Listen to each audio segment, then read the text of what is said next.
Untuk tampilan sudah keluar di layarnya.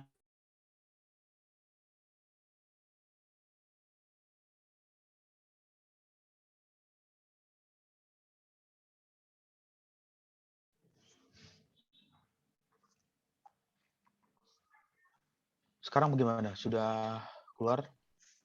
Sudah Pak. Sudah keluar. Ya, jadi kita ketemu lagi di kelas minggu ini untuk mata kuliah metodologi penelitian.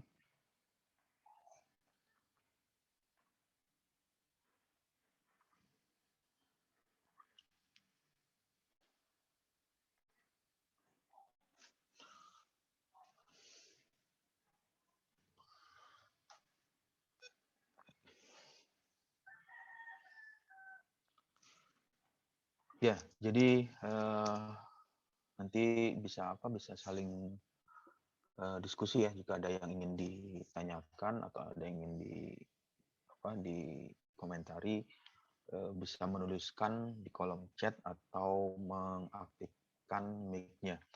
Nah, di pertemuan minggu ini kita akan membahas mengenai kondisi ya. Jadi pada saat melakukan suatu riset atau melakukan suatu penelitian tersebut, ada beberapa kondisi atau waktu yang terjadi ya pada saat melakukan penelitian yang dikerjakan tersebut. Nah, ada yang diartikan kondisi waktu masa lalu. Jadi penelitian atau metode penelitian hanya digunakan untuk menjelaskan data yang telah lalu. Jadi data ini sudah diperoleh, artinya Anda sudah melakukan suatu pengujian atau sudah melakukan cara-cara tertentu sehingga mendapatkan suatu data ya, data hasil dari percobaan di lab atau percobaan secara eksperimen di lapangan atau di tempat PKL, dan itu sudah berlangsung, artinya sudah berlalu. Nah, jadi kondisi waktunya itu dibagi di bagian ini untuk masalah pengkondisian waktu. Jadi ada penelitian yang dikategorikan menjelaskan data yang telah lalu. Lalu yang berikutnya ada data yang saat ini juga atau pada saat hari ini juga, artinya sekarang, misalkan kalau sekarang ini hari Senin ya, hari Senin tanggal 20, data itu bersamaan dengan pengujian, bersamaan dengan dengan pengerjaan di lab, di laboratorium, Anda langsung mendapatkan data yang diperoleh. Nah, itu metode penelitian yang digunakan untuk menceritakan data di waktu saat ini. Berikutnya, metode penelitian yang dapat digunakan untuk mengolah data dalam hal memprediksi. Memprediksi itu memperkirakan, tetapi hal ini belum terjadi. Sebagai contoh, misalkan hasil penelitian yang diperoleh ya dari katakanlah misalnya perkiraan cuaca atau prediksi ramalan cuaca untuk 3 minggu berikutnya atau 1 bulan ke depan. Nah, itu belum terjadi, tetapi dilakukan di hari ini atau dilakukan di hari sebelumnya. Nah, itu masuk ke dalam kondisi waktu metode penelitian yang digunakan untuk mengolah data dan meramalkan peristiwa yang akan terjadi di next time atau di waktu selanjutnya. Berikutnya mengenai kategori. Jadi ya ini hanya kutipan ya. Jadi nanti Anda bisa melakukan atau menelusuri dari Asikin tahun 86 ada 4 kategori dari metode penelitian. Yang pertama dilakukan secara historis, artinya dari data-data atau dari fakta-fakta yang sudah ada atau dari bukti-bukti yang aktual, kemudian dari visualisasi. Visualisasi itu bisa berupa foto atau berupa rekaman digital, atau juga bisa berupa benda atau hal-hal yang sudah diperoleh dan itu bisa dijadikan fakta. Kemudian di bagian lanjutannya adalah penelitian historis mempunyai ciri sebagai berikut. Yang pertama dari primer ya, yang sudah diceritakan di minggu-minggu sebelumnya. Jadi ada data yang berdasarkan sumber primer, sumbernya itu artinya diperoleh secara langsung. Jadi mendapatkan, memperoleh, mengambil objek penelitian secara langsung. Misalkan sebagai contoh, misalkan Anda melakukan riset atau penelitian di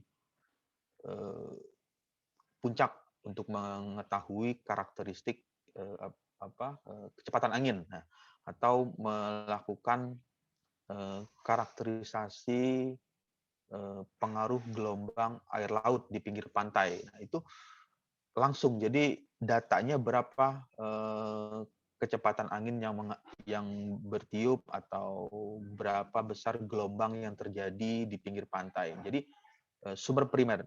Lalu bagaimana dengan data sekundernya ya? Data sekundernya itu ya diperoleh dari media yang kedua, media yang awalnya dari primer cuma didokumentasikan ke bentuk sekunder. Sekundernya itu bisa diberitakan atau diperoleh dari hasil jurnal ilmiah, kemudian atau dari ensiklopedia atau dari artikel seminar ya, artikel-artikel ilmiah yang lain. Kemudian yang kedua, penelitian deskriptif. Ini menceritakan atau menggambarkan situasi fakta atau fenomena, lalu dideskripsikan fakta atau fenomena tersebut dalam bentuk narasi kalimat, narasi paragraf yang mendeskripsikan fakta atau fenomena yang diperlihatkan. Jadi kalau fakta atau fenomena yang diperlihatkan itu berupa gambar, berupa foto, atau berupa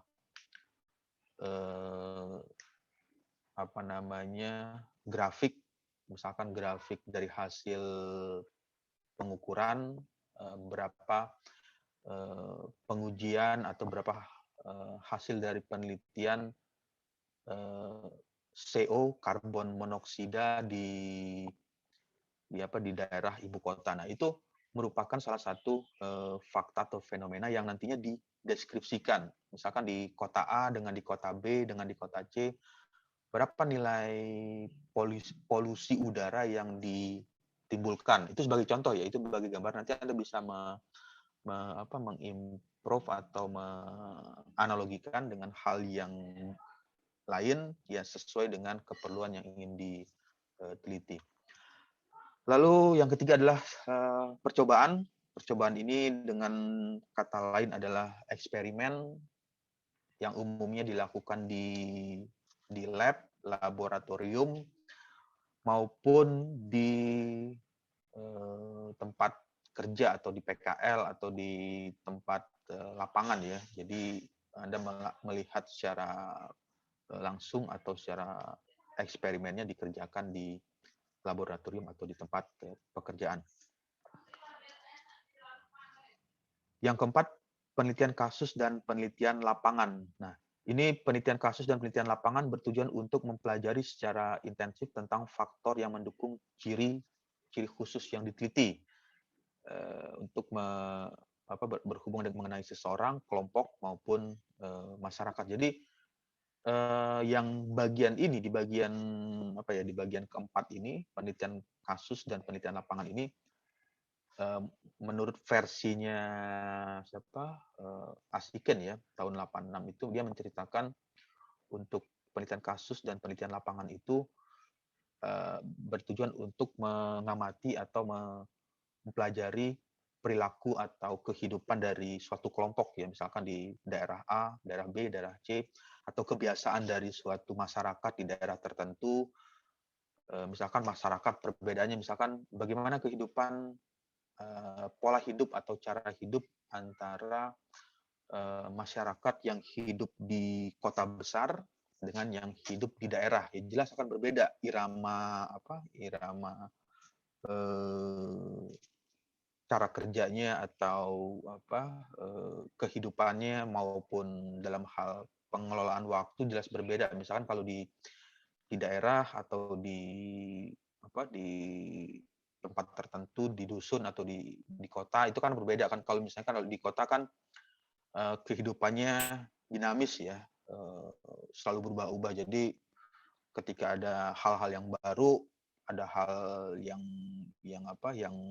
berkembang, maka langsung bisa mempengaruhi kehidupan masyarakat. Tetapi kalau di daerah-daerah atau di daerah-daerah tertentu atau di daerah terpencil kan hidupnya cukup statis, artinya tidak begitu mengalami perubahan, artinya kehidupannya cukup statis ya. Kalau misalnya di kota kan ketika ada teknologi baru atau ada perkembangan suatu dari teknologi tertentu, misalkan handphone, bagaimana perilakunya?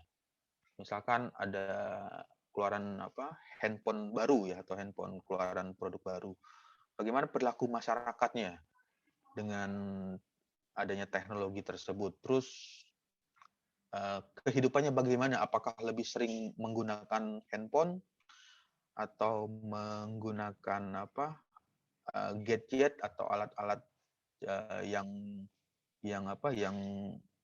serba instan. Nah, tetapi kalau di daerah atau di daerah tertentu, ya jelas sisi kehidupan atau kondisinya akan berbeda di kota dengan di daerah. Nah, ini adalah versi dari asumsi atau anggapan atau pandangan dari Asikin mengenai kategori dari metode penelitian yang dilakukan tersebut. Ya, ini cerita mengenai contoh yang tadi.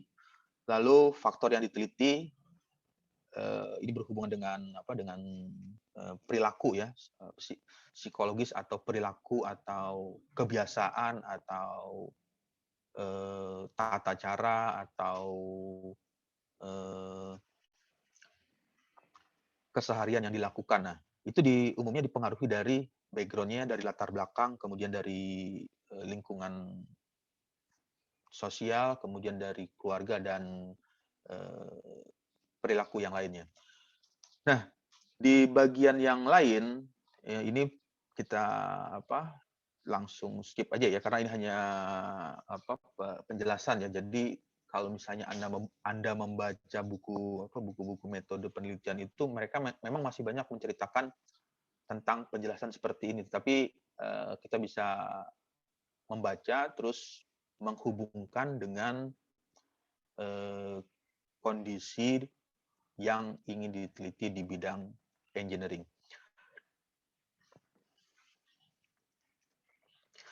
Lalu saya agak percepat di bagian slide-nya. Kemudian di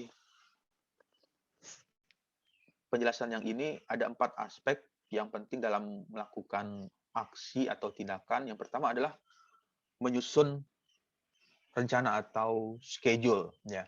Ini gambarannya misalkan Anda ingin mengerjakan atau mendapatkan suatu data pengukuran. Jadi misalkan Anda melakukan pengujian di lab atau di laboratorium, yang pertama kali dilakukan adalah menyusun schedule-nya. Yang pertama misalkan variabel apa yang ingin digunakan. Misalkan Anda mengukur pengaruh temperatur dengan performa dari suatu engine atau dari suatu mesin. Jadi kalau misalnya naiknya temperatur tersebut meningkat, bagaimana dengan kondisi engine tersebut atau dengan kondisi mesin tersebut? Apakah bisa bekerja secara stabil atau bekerja secara baik? Nah, yang dilakukan adalah menyusun dulu rencananya. Rencananya seperti apa? Misalkan hari pertama melakukan pengujian ke-1, kemudian hari kedua diuji lagi, ketiga, keempat, kelima, ke-6 dan seterusnya. Jadi menentukan rencana apa yang ingin dilakukan di pengujian tersebut. Kemudian tindakan observasi setelah disusun rencana, lalu memberikan aksi atau tindakannya seperti apa. Ya tindakannya itu ya banyak. Ya misalkan Anda memasangkan alat ukur, eksperimental setup, jadi alat ukur tersebut dipasang, disusun, dirakit, di assembly sesuai dengan keperluan. Dari hasil alat ukur yang terpasang tersebut, maka dilakukanlah observasi. Observasi itu berupa analisa sementara dari hasil data pengukuran tersebut. Apakah prototipe atau alat uji yang dijadikan pengujian tersebut mendapatkan hasil yang sesuai atau yang diinginkan. Kalau misalnya tidak sesuai atau tidak pas dengan apa yang diinginkan, maka observasi tersebut melakukan tindakan lagi. Jadi kalau Anda memperhatikan flowchart ya di bagian metode penelitian di bab ketiga itu ada diagram alir penelitian. Jadi start mulai, kemudian turun lagi ke bawah, melakukan studi literatur, terus turun lagi ke bawah, melakukan percobaan. Nah, di bagian garis alir tersebut ya itu adalah tiap kali menurunkan gambar tersebut atau flowchart tersebut, Anda melakukan observasi. Nah, jika hal ini sudah sesuai, maka observasinya itu bisa berjalan sampai selesai. Tetapi jika ada kendala atau ada permasalahan, maka akan kembali lagi ke langkah sebelumnya atau step yang lalu. Ya, itu adalah poinnya secara umum ya.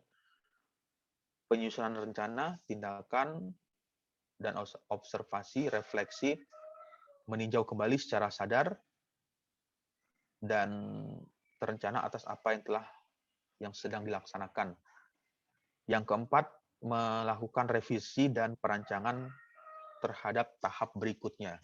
Ya, jadi ini adalah penjelasan atau arti dari diagram alir penelitian. Jadi kalau Anda membuka contoh hasil skripsi atau skripsi yang sudah pernah diterbitkan di repositori atau di dokumen online, itu pada bab ketiga itu ada diagram alir penelitiannya. Isi dari diagram alir itu ya kurang lebihnya seperti ini. Jadi alurnya itu dimulai dari menyusun rencana dulu dari start dari awal, kemudian langkah selanjutnya melakukan tindakan dan observasi, lalu refleksi, kemudian melakukan revisi atau perbaikan jika hal ini ada kesalahan. Jadi jika ada kesalahan lalu diperbaiki atau direvisi, dan tahap selanjutnya apa yang akan dikembangkan.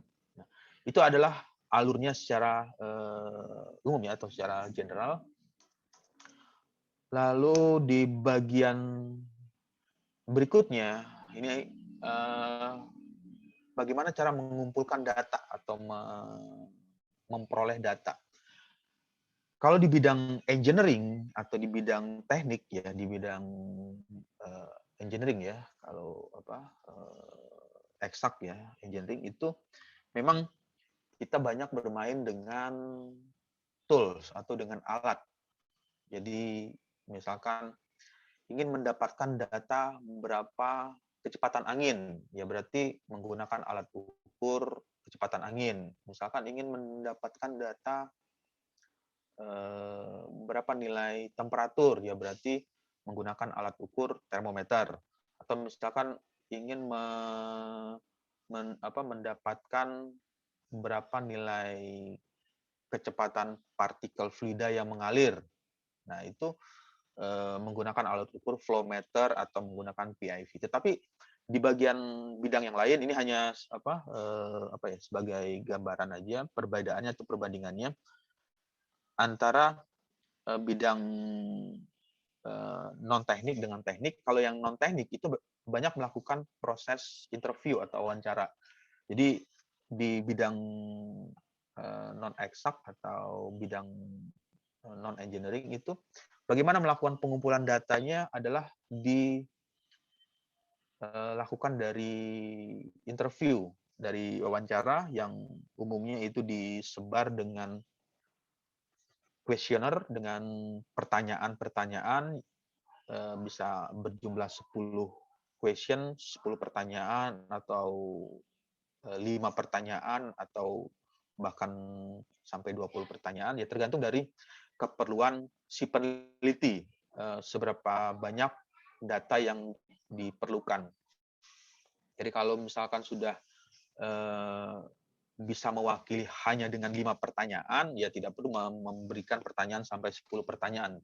Jadi poin yang perlu diperhatikan adalah melihat atau membaca pertanyaan tersebut, apakah sudah cukup data yang dikumpulkan untuk bisa diolah datanya. Kemudian yang di bagian ini ada 3 variabel, 3 hal yang perlu dipegang oleh peneliti dalam menggunakan interview. Dalam bagian ini memberikan kuesioner. Yang pertama adalah subjek atau yang orang yang diteliti atau yang ingin diberikan pertanyaan adalah orang yang paling tahu tentang dirinya atau tentang, ini hanya sebagai contoh ya, di bagian ini di bold atau dicetak tebal tentang dirinya, itu bisa aja paling mengerti atau paling tahu tentang kondisi lingkungan, paling tahu tentang kondisi budaya masyarakat di tempat yang ingin diteliti, atau paling paham bagaimana kehidupan di daerah tempatnya. Yang kedua adalah bahwa yang dinyatakan oleh subjek kepada peneliti adalah benar dan dapat dipercaya. Nah, yang poin yang kedua di sini kita harus bisa memperkirakan atau mendapatkan data yang diperoleh dari wawancara tersebut adalah orang-orang yang cukup objektif ya, artinya ketika dikasih kuesioner atau dikasih angket pertanyaan yang nantinya dituliskan dalam beberapa pertanyaan, bisa 5 pertanyaan atau 10 pertanyaan, itu dapat memberikan penilaian yang objektif sehingga bisa dipercaya data dari hasil interview tersebut. Itu adalah poin yang kedua intinya. Lalu yang ketiga, bahwa interpretasi subjek tentang pertanyaan-pertanyaan yang diajukan peneliti padanya adalah sama dengan apa yang dimaksudkan oleh peneliti. Nah, ini yang dimaksud dengan poin ketiga ini, seorang questioner atau yang memberikan pertanyaan tersebut harus bisa memberikan bahasa yang mudah dimengerti. Artinya, ketika memberikan pertanyaan tersebut, yang ditanya langsung paham apa yang ingin ditanyakan. Jadi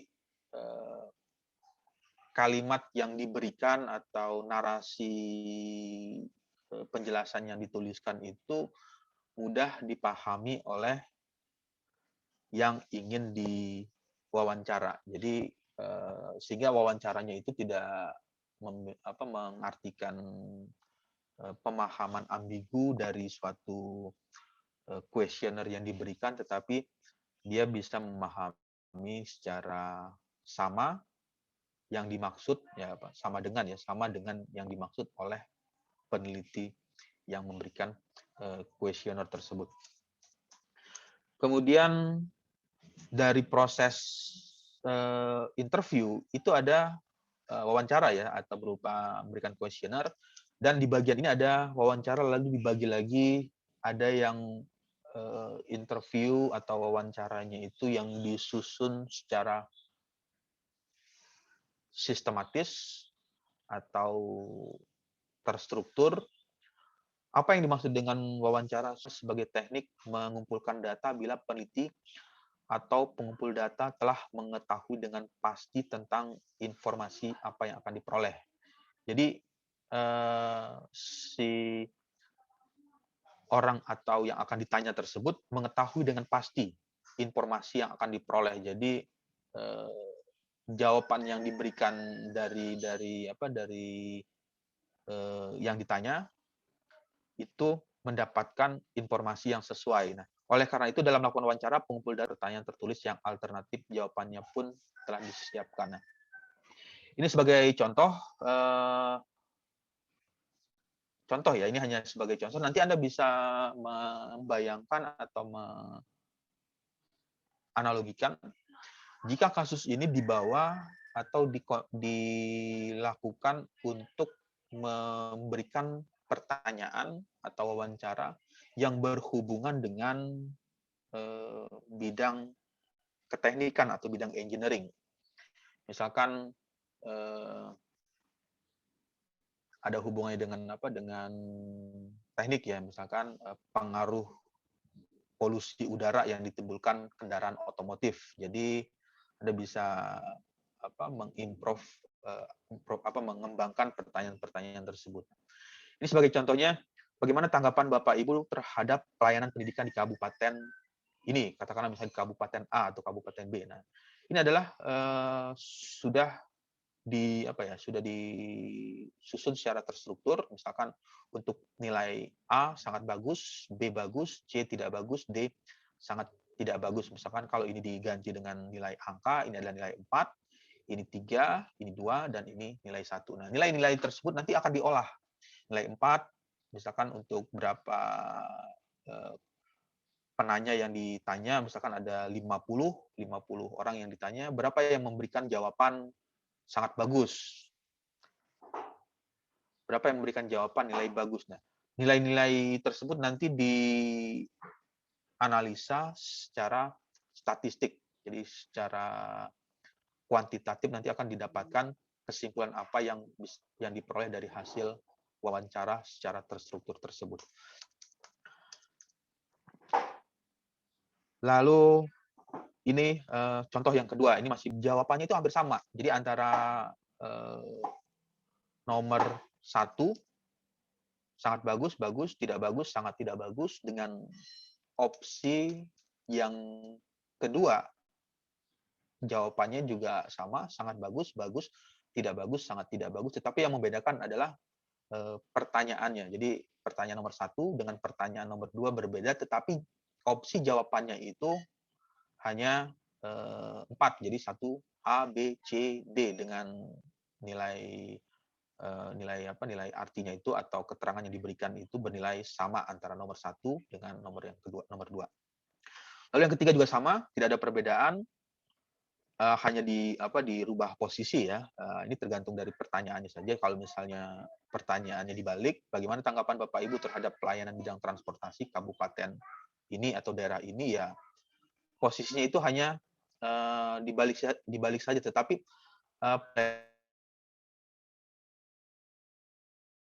diolah secara statistik itu memiliki fungsi yang sama ketika dipergunakan untuk mendapatkan kesimpulan dari wawancara terstruktur tersebut.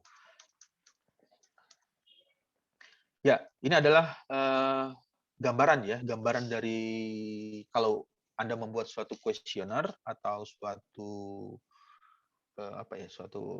pertanyaan atau suatu pengujian, ingin melakukan survei terhadap 10 koresponden atau 50 koresponden, pada saat membuat jawabannya seperti ini adalah wawancara yang dibuat secara terstruktur.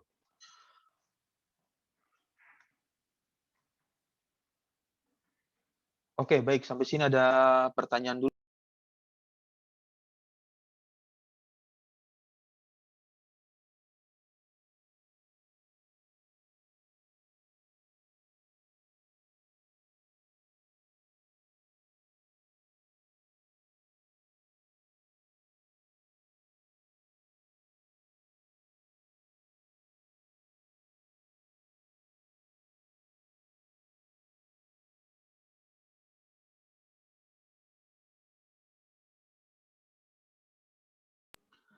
Ya, ada pertanyaan mengenai model atau contoh gambaran dari sebuah wawancara yang dibuat secara terstruktur.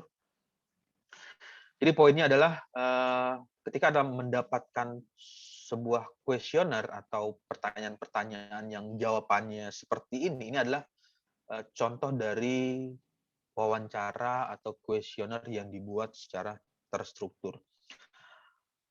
Lalu yang berikutnya adalah kebalikannya. Kalau yang tadi secara terstruktur, secara jawabannya hampir sama ya antara A, B, C, D. Yang ini A, B, C, D, tetapi di bagian yang lain kebalikannya adalah wawancara yang dilakukan tidak terstruktur. Jadi untuk pertanyaan dan jawaban, jadi pertanyaannya itu bisa saja berubah, kemudian untuk jawabannya bisa saja berbeda untuk tiap pertanyaan yang diberikan.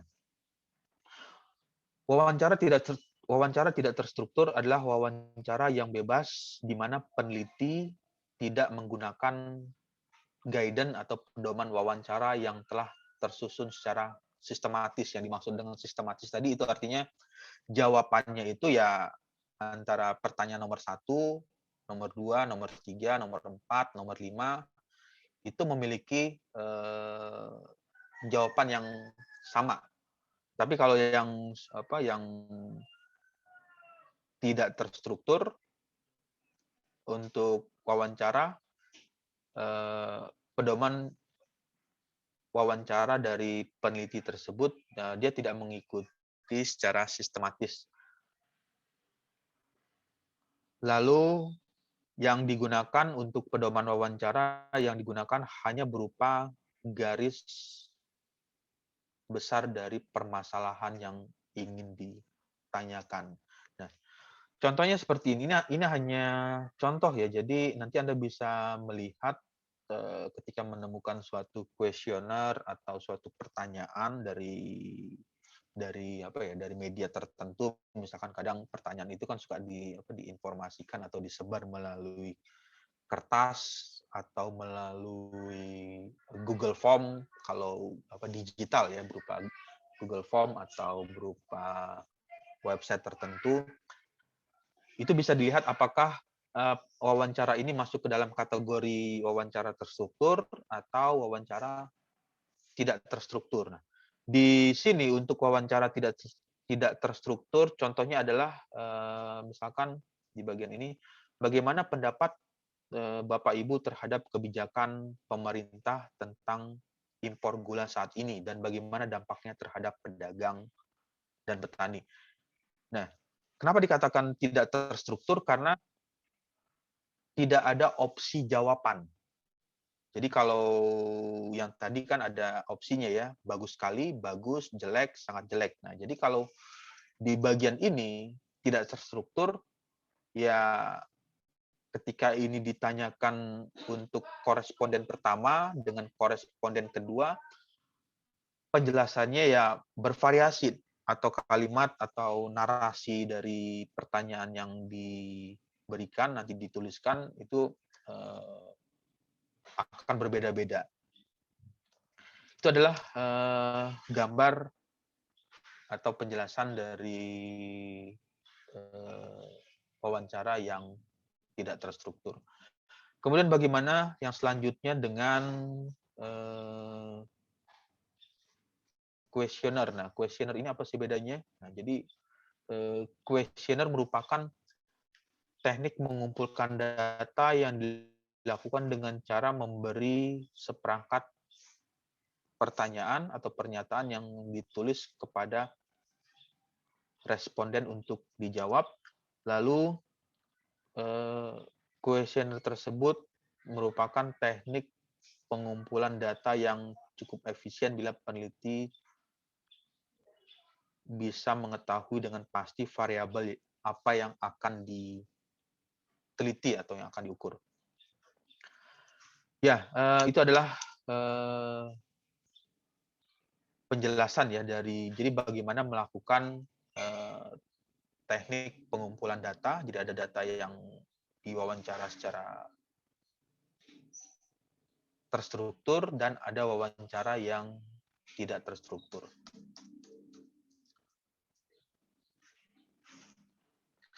Oke, baik, sampai sini ada diskusi atau ada feedback atau ada yang ingin ditanyakan untuk bagian slide PowerPoint-nya?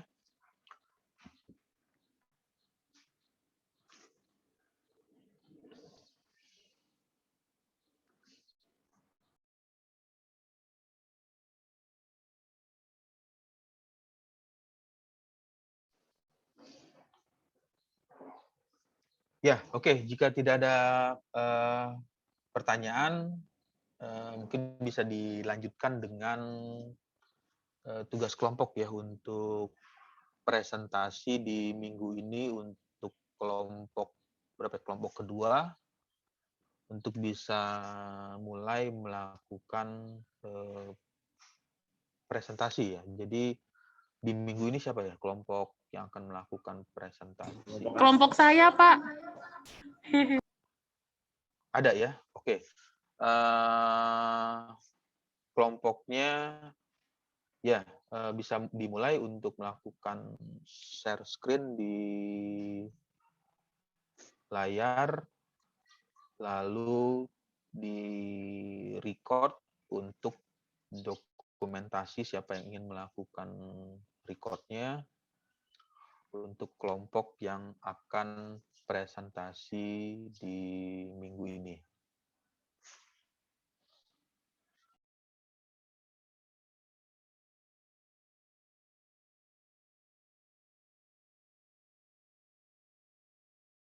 Ya. Izin share screen ya, Pak.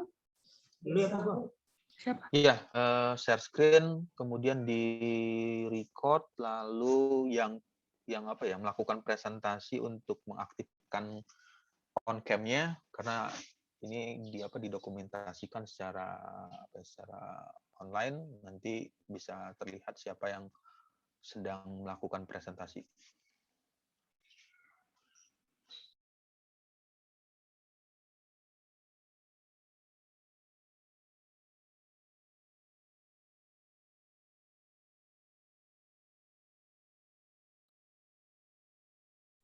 Permisi Pak, atau sudah lihat? Sudah. Ya, untuk tampilannya sudah keluar, kemudian bisa dilakukan untuk melakukan presentasi. Yang recordnya siapa yang akan melakukan record? Gerald, Pak. Siapa? Ralfi. Ralfi Gerald. Iya, Pak. Ya, untuk di record atau direkam presentasi tugas kelompoknya.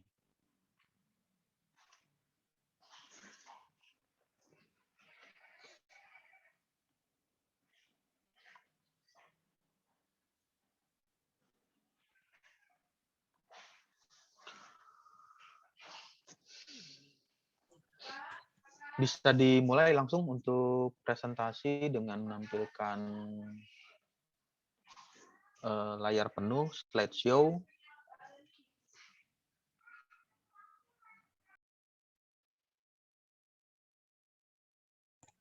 Ya, halo Pak, tes. Masuk suaranya Pak, suara saya. Atau teman-teman masuk Ya, suaranya? sudah masuk suaranya.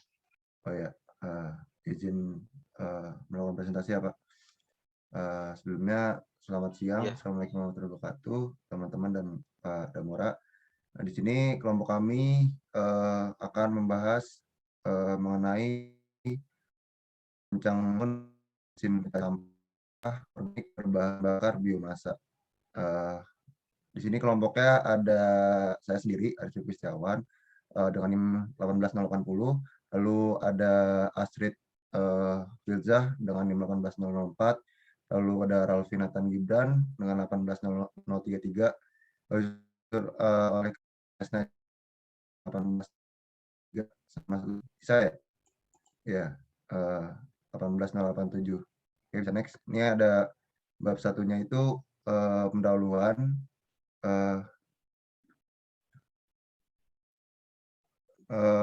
di negara maju maupun berkembang kini menjadi salah satu permasalahan yang kompleks termasuk di Indonesia. Indonesia juga mengalami peningkatan yang signifikan dalam, ini masuk kemana dulu nih, bab 1 dulu. Oke, saya baca ulang. Untuk latar belakang itu, di negara maju maupun berkembang, kini sampah menjadi salah satu permasalahan yang kompleks termasuk di Indonesia. Indonesia juga mengalami peningkatan yang signifikan dalam menggunakan energi, sementara energi cadangan yang tersisa semakin menipis. Oleh karena itu, perlu adanya terobosan dalam memanfaatkan biomasa sebagai energi terbarukan yang memiliki potensi besar di Indonesia. Biomasa yang umum yang digunakan sebagai bahan bakar adalah yang memiliki nilai ekonomis terendah atau merupakan limbah setelah diambil produk primernya. Berdasarkan masalah di atas, maka penulis mengambil tema yaitu rancang bangun mesin bercacah sampah organik dan mengambil judul proses manufaktur mesin bercacah sampah organik berbahan bakar biomasa yang akan membahas fabrikasi dan proses perakitan mesin bercacah sampah organik. Next.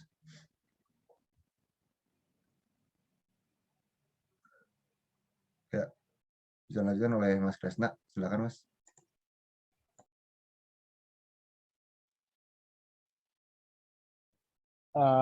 Assalamualaikum, saya Kresna. Saya akan membahas tentang rumusan masalahnya. Jadi rumusan masalah yang untuk mesin pencacah sampah berbahan bakar biomasa itu pertama tuh bagaimana proses pembuatan mesin pencacah sampah organik yang menggunakan berbahan bakar biomasa. Nah, itu bagaimana prosesnya. Terus ada juga yang kedua, apa saja nih proses manufakturnya, kayak proses permesinan, proses akhir, dan proses perakitannya, tentang assembly dan sampai assembly dan